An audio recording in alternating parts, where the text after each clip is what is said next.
আমরা একটু পরিসংখ্যানের দিকে নজর রাখবো। কেন বারবার এই সুন্দর দেশ নেপাল, এত সুন্দর প্রাকৃতিক মনোরম দৃশ্য যেখানে, এত সুন্দর আবহাওয়া যেখানে, সেখানে কেন এরকম মরণ ভাব তৈরি হয়েছে আকাশে?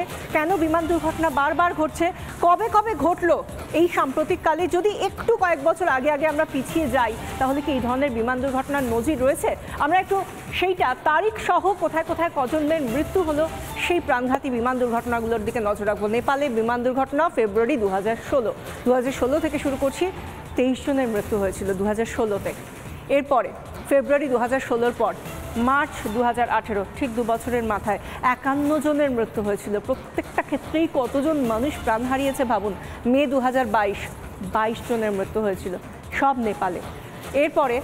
এরপরে আমরা জানুয়ারি 2023, ঠিক আগের বছরটা, 72 জনের মৃত্যু হলো সেই নেপালে প্রাণঘাতী বিমান দুর্ঘটনা।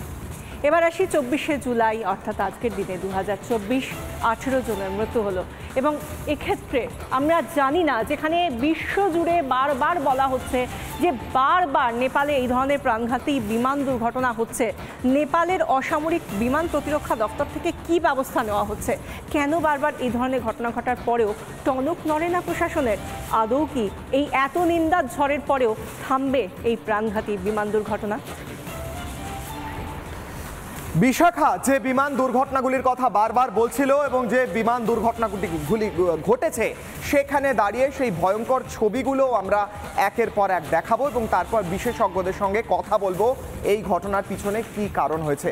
যে ছবি দেখাবো প্রথমেই, বারবার নেপালে দুর্ঘটনা। 2023 সালে ভয়ঙ্কর একটি ছবি উঠে আসে। একটি বিমান, ইয়েতি এয়ারলাইন্সের বিমান, সেটি আকাশে উড়েছিল। সেখানে বহু যাত্রী ছিলেন, প্রায় 73 জন যাত্রীর মৃত্যু হয় ইয়েতি এয়ারলাইন্সের এই বিমান দুর্ঘটনায়। যদি ডিটেলসে যাই, ইয়েতি এয়ারলাইন্সের বিমানে 72 জন যাত্রী যারা প্রাণ হারান, এটি যাচ্ছিল কাঠমান্ডু থেকে পোখরার দিকে। এবং যখন বিমানটি যাচ্ছিল, মাঝপথে খানিকটা আবহাওয়া খারাপ হয় এবং সেই আবহাওয়া খারাপ হওয়ার পরেই হঠাৎ করে বিমানটি মাটিতে এসে ধাক্কা খায়, নিয়ন্ত্রণ হারিয়ে, এবং গোটা বিমানে ব্লাস্ট হয়, এক্সপ্লোশন হয়, দাউ দাউ করে আগুন ধরে যায়। 72 জন যাত্রীর প্রাণ হারান 72 জন যাত্রী, এবং সেখানে রেস্কিউ অপারেশনের ছবিও উঠে আসে এবং বিমানটি কিভাবে টুকরো টুকরো হয়ে গিয়েছে। একটা বড় বিমান, ভয়ঙ্কর ছবি। সেই ছবি উঠে আসে 2023 সালে।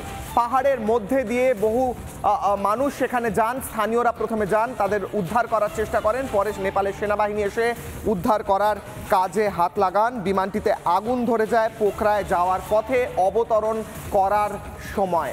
ভয়ঙ্কর সেই ছবি উঠে আসে, দাউ দাউ করে আগুন জ্বলতে আরম্ভ করে।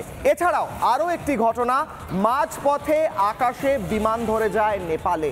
ভয়ঙ্কর ছবি। ভাবুন, মাঝ আকাশে আপনি রয়েছেন, বিমান যাত্রা করছেন, মাঝ আকাশে বিমান যাত্রা করার সময় হঠাৎ করে দাউ দাউ করে আগুন ধরে গেল বিমানে, এবং সেই বিমানে আগুন ধরা অবস্থায় বিমানটি এগিয়ে চলেছে। ভয়ঙ্কর সেই অভিজ্ঞতার সাক্ষী হয় এই বিমানের যাত্রীরা, এবং সেই বিমানে দাউ দাউ করে জ্বলতে থাকা বিমানের ছবি ক্যামেরায় ধরা পড়ে। এছাড়াও 2016 সালে বিমান দুর্ঘটনা ঘটে নেপালে, সেখানে মৃত্যু হয় প্রায় 23 জন যাত্রী। 2018 সালে নেপালে বিমান দুর্ঘটনায় 51 জন যাত্রী প্রাণ হারান। একের পর এক পাহাড়ে ঘেরা এই দেশটির আকাশপথ কেন এত বিপজ্জনক? বিশাখা, একদম এই যে বিপজ্জনক যে পথ বা আকাশপথ, সেই নিয়ে কথা বলছিলে তুমি কিশলয়। সেই জায়গা থেকে আমরা আজকে যখন আমাদের রিসার্চ টিম, অর্থাৎ বাংলার প্রাইম টাইমের রিসার্চ টিম, যখন আমরা রিসার্চ করছিলাম, তখন একটা জিনিস দেখছিলাম যে গোটা বিশ্বে যত আমরা দেখতে পাই যে ফ্লাইট উড়ছে বিভিন্ন সময়, সমস্ত জায়গায় কম বেশি ফ্লাইট ওঠানামা করছে, উঠছে আকাশে। কিন্তু নেপালে একেবারে নির্দিষ্ট করে যদি আমরা নেপালের আকাশ দেখি, তাহলে সেই জায়গার যে ছবিটা একেবারে বলতে গেলে নো ফ্লাইং জোন। একেবারে নো ফ্লাইং জোন তো সেই জায়গাটা নয়, কিন্তু অধিকাংশ ক্ষেত্রে যদি বিশ্বের নিরিখে দেখা যায়, তাহলে অন্যান্য সব দেশের আকাশে যত বিমান ওড়ে, তার থেকে কম বিমান উঠছে পোখরা এবং কাঠমান্ডুর আকাশে। ঠিক কেন? বা সামগ্রিকভাবে নেপালের আকাশে। ইউরোপীয় ইউনিয়নের অন্তর্ভুক্ত বহু দেশ তারা নেপালের আকাশকে নো ফ্লাইং জোন হিসেবে ধরে রেখেছে। তারা সেই জায়গাটাকে কার্যত নিষিদ্ধ করে রেখে দিয়েছে। সেই ছবিটাই আমরা যখন দেখলাম, আমাদের প্রতিনিধি সৃজিতা, আমার সহকর্মী, তিনি যখন দেখালেন, সেটা আরও আপনাদের কাছে স্পষ্ট হয়ে উঠে আসবে। দেখুন ঠিক কেমন দেখাচ্ছে গোটা বিশ্বের নিরিখে নেপালের আকাশ দেখুন। আচ্ছা, আপনাদেরকে একটা জিনিস দেখাই, এই মুহূর্তে গোটা বিশ্ব জুড়ে কোথায় কোন ফ্লাইট রয়েছে, আকাশে কোন অবস্থানে রয়েছে তা দেখায় এই ম্যাপটা, এবং আকাশপথে কতটা ট্রাফিক রয়েছে সেটা আপনারা এই ম্যাপটা দেখলে বুঝতে পারবেন। এবার এখানে আপনাদেরকে কয়েকটা জিনিস ব্যাখ্যা করি। এই মুহূর্তে যে জায়গাটা ছবিটা আপনারা দেখছেন এটা মূলত ইউরোপিয়ান কান্ট্রিজ, এটা হচ্ছে ইউরোপ, এবং এখানে আপনারা দেখুন যে কতগুলি উড়োজাহাজ, সহজভাবে বলতে গেলে যে আকাশপথে রয়েছে, এগুলো আপনারা যা দেখছেন সরাসরি দেখছেন, এত ট্রাফিক এখানে এই মুহূর্তে। এটা গেল ইউরোপিয়ান কান্ট্রি। এবার আমি যদি আস্তে করে সরিয়ে দিই তাহলে এরপরে আমরা যেটা দেখতে পাবো আরেকটু বেশি ট্রাফিকে যে জায়গাটা থাকছে, এই জায়গাটা হচ্ছে ইউনাইটেড স্টেট। এখানেও দেখুন কত ট্রাফিক রয়েছে, অর্থাৎ কত আকাশপথে যাতায়াত চলছে বিভিন্ন প্লেনের বিভিন্ন জায়গা থেকে। এইবার আপনাদেরকে আরও একটা ছবি দেখাই, ইউনাইটেড স্টেট গেল, ইউরোপ গেল, এইবার ধীরে ধীরে আমি একটু আমাদের দেশের দিকে আস্তে আস্তে এগিয়ে আসি। ধীরে ধীরে আমরা যদি এগিয়ে আসি তাহলে আপনারা দেখতে পাবেন যে এখানে হচ্ছে নেপাল, যেখানে আজকে প্লেন দুর্ঘটনা ঘটেছে। এই নেপালের জায়গাটা যদি আপনারা দেখেন তাহলে দেখুন যে ইউরোপ বা ইউএসের তুলনায়, মানে ইউনাইটেড স্টেটের তুলনায় এই নেপালে কিন্তু ট্রাফিক অনেকটা কম।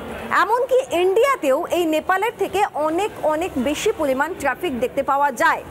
তাহলে নেপালে কেন এত পরিমাণ অ্যাক্সিডেন্ট হচ্ছে? প্রত্যেক বছর এই অ্যাক্সিডেন্ট হয়, এর কারণটা কি হতে পারে? যদি আমরা একটু আস্তে করে এই জায়গাটাকে বড় করি তাহলে কি দেখতে পাওয়া যাবে? নেপাল এমন একটা জায়গায় অবস্থিত। আচ্ছা, তার পাশাপাশি একবার ইন্ডিয়াকে দেখিয়ে নিই। এই যে ইন্ডিয়ার ম্যাপ আপনারা বুঝতে পারছেন, এই যে ইন্ডিয়ার অবস্থান, এখানেও কিন্তু প্রচুর পরিমাণ আকাশপথে ফ্লাইট এই মুহূর্তে রয়েছে, লাইভ আপনারা দেখতে পাচ্ছেন।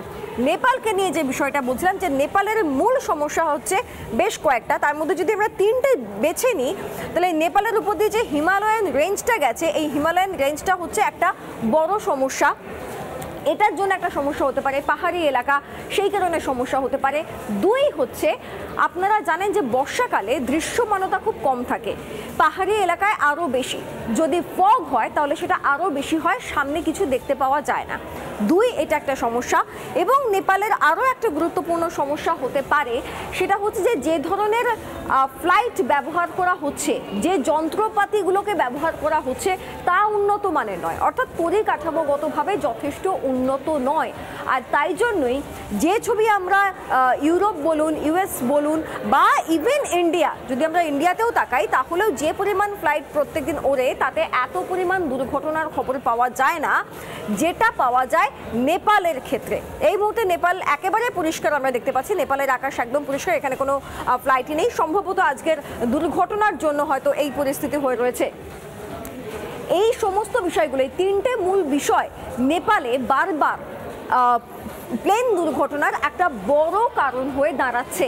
এখন এই সমস্যার নিঃসন্দেহে একটা সমাধান একদম সৃজিতা, সেই ছবিটাই আমরা দেখতে পাচ্ছিলাম, সৃজিতার সঙ্গে সেই ছবিটাই দেখলাম, গোটা বিশ্বের নিরিখে নেপালের আকাশে কত কম বিমান উঠছে এবং এই জায়গা থেকেই কেন এরকম হচ্ছে, কেন বারবার নেপালে দুর্ঘটনা, সেই নিয়েই আমরা কথা বলেছিলাম প্রাক্তন বায়ুসেনা কর্তা বিভাস রায়চৌধুরীর সঙ্গে। তিনি কি বললেন শোনো। নেপালে যে ঘন ঘন বিমান দুর্ঘটনা ঘটে তার বেশ কিছু কারণ রয়েছে, তার মধ্যে অন্যতম হচ্ছে নেপালের ওয়েদার। নেপাল যেহেতু একটা হিলি টেরেন, এই জায়গাগুলো স্পেশালি কাঠমান্ডুর আশেপাশে, এখানে ওয়েদার অত্যন্ত দ্রুত চেঞ্জ হয়। এছাড়া কাঠমান্ডুর যে এয়ারপোর্ট এবং ওখান থেকেও এই প্লেনটা পোখরায় যাচ্ছিল, সেই সমস্ত রানওয়েগুলো বড় প্লেনের জন্য খুব একটা সুটেবল না। এবং যে অ্যাভিয়েশন সেফটি, নেপালের যে সুরক্ষা ব্যবস্থা, বিমান সুরক্ষা ব্যবস্থা, সেটাও খুব একটা উন্নত বলা যেতে পারে না। ট্যুরিস্ট বেশি যাওয়ার ফলে বিমানের যে ফ্লাইং আওয়ার্স সেগুলো বেড়ে গেছে, এবং ফ্লাইং আওয়ার্স যত বাড়বে তত তার মেনটেন্যান্স বাড়বে। মেনটেন্যান্স কস্ট কম করার জন্য এই সমস্ত ট্যুরিজমগুলো কিংবা যে অ্যাভিয়েশন ইন্ডাস্ট্রিগুলো, তারা কস্ট কমার জন্য অনেক সময় সেফটির সঙ্গে কম্প্রোমাইজ করে। অ্যাক্সিডেন্টের এটাও একটা বড় কারণ।